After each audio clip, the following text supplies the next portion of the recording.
Unsurprisingly, being a landed gentlewoman of good family was not a skill the war effort could find any great use for.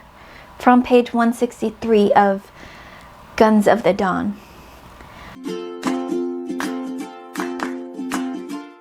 I want to give a quick shout out to my patrons. Thank you so much for your support. Hey y'all, it's Kay from the Literary Apothecary, and welcome back to my channel. Now today I'm going to do something slightly different. Y'all know that I absolutely loved Guns of the Dawn, and I gave it 5 out of 5 stars.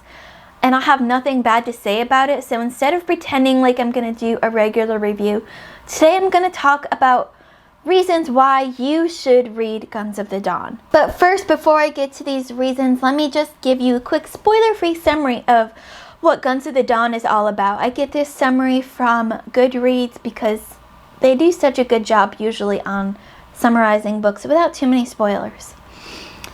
The first casualty of war is truth. First, Denlin's revolutionaries assassinated their king, launching a wave of bloodshed after generations of peace. Next, they clashed with Lascaux, their royalist neighbor, pitching war machines against warlocks in a fiercely fought conflict. Gentile Emily Marshwick watched as the hostilities stole her family's young men, but then came the call for yet more Lascaux soldiers and a ravaged kingdom with none left to give. Emily must join the ranks of conscripted women and march toward the front lines. With barely enough training to hold a musket, Emily braves the savage reality of warfare. But she begins to doubt her country's cause, and those doubts become critical. For her choices will determine her own future and that of two nations locked in battle. Like I said, I absolutely loved Guns of the Dawn, and I'm here to tell you why you should read it if you haven't already done so yet. So first and foremost, this is like Jane Austen Regency novel meets military fantasy. You can't get much better than that, y'all. It's such a great combination of the two elements. We have Adrian Tchaikovsky's amazing prose. The way that Tchaikovsky describes scenes makes you think you are there, that you see it all right before your own eyes. Take this, for example. This is of the battlefield. A great hole full of broken dreams, sundered families, and wasted lives. You know exactly what he's talking about when you read that quote. You don't need any further explanation. Also, another reason, he's got such dynamic, realistic characters who, at least for me, I felt like they could be either my friend, family, or reluctant neighbors. They all just felt like they were portrayed in such realistic ways with fantastic characterization so that you know exactly who they are and what they stand for and how they will react in certain situations. Like this, for example. She had no solution at all. And what did the gentle-born Emily Marshwick do with an awkward silence but fill it with small talk? You know exactly how Emily is just from that example. We have also got 3 sisters here. If I get their names right, Mary is the older one with a baby and her husband has already been drafted into the war.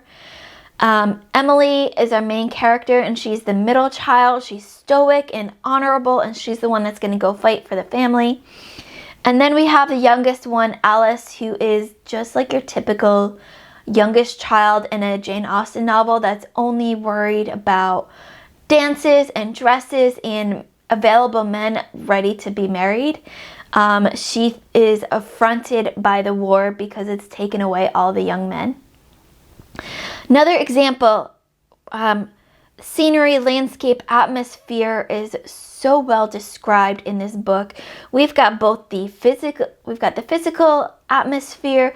The swamp is described in such a way that you can feel the oppressive heat and humidity of the swamp. I read this and I just felt like I was dripping in sweat when I got to the swamp scenes. You've got the emotional atmosphere, the societal atmosphere. What is this the effect of all of this, of war on society. And economic. Along with society, you have the economics of the lands. How is the economy going to recover from a war like this? And then you also have great dialogue. Adrian Tchaikovsky is part of why his characters feel so real, is that his dialogue is so realistic and so great. It just grips you at every word. So those are my reasons why I think you should read Guns of the Dawn. If you've read Guns of the Dawn by Adrian Tchaikovsky, let me know in the comments below. What are your reasons why people should be reading this book? I feel like even though Ellen at the Library of Alexandria has done such a great job at gathering readers for this book, it needs to be read more and talked about more because it was just so well done. If you don't like military fantasy, don't worry, because it reads more like historical fiction to me. And if you don't like historical fiction, then you can latch on to the fantasy elements. It's just one of those books that I feel like their two elements are just melded together seamlessly and perfectly. So if you haven't already, go and read Guns of the Dawn now and come back and tell me what you thought of it.